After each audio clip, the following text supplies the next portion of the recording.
bonjour à tous. Une semaine sous très haute tension sur les marchés, prise en étau entre des records historiques à Wall Street et la menace de droits de douane américains qui planent sur l'Europe. Guillaume, on a terminé la semaine dans le rouge vif en Europe, avec Paris à moins 0,75%. C'est l'effet direct de l'épée de Damoclès brandie par Donald Trump ?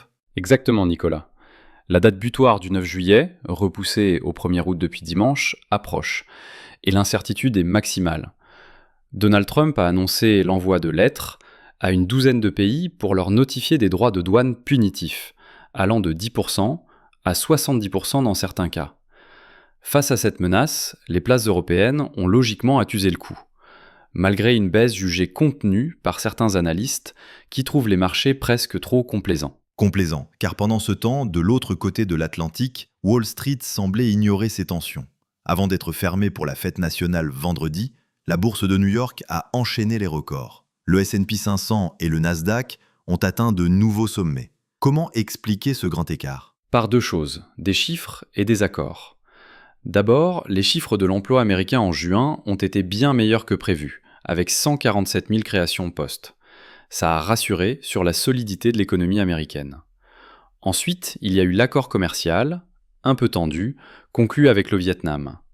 Hanoï évite une surtaxe de 46%, mais accepte 20%.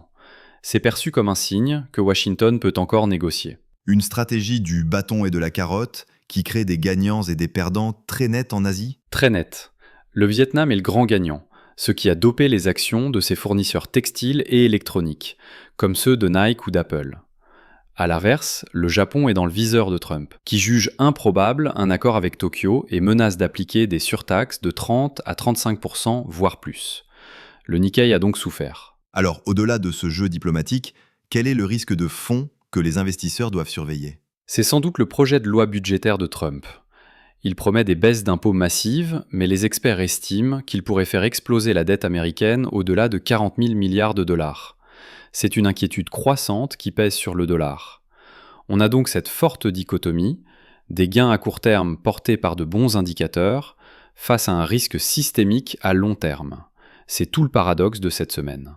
Un paradoxe qu'il faudra continuer à décrypter. Mais dans l'immédiat, les marchés pensent que Trump reculera et donnera plus de temps pour les négociations. Ils ne sont donc pas inquiets. Merci Guillaume, on se retrouve la semaine prochaine pour un nouvel épisode de 4 minutes pour comprendre.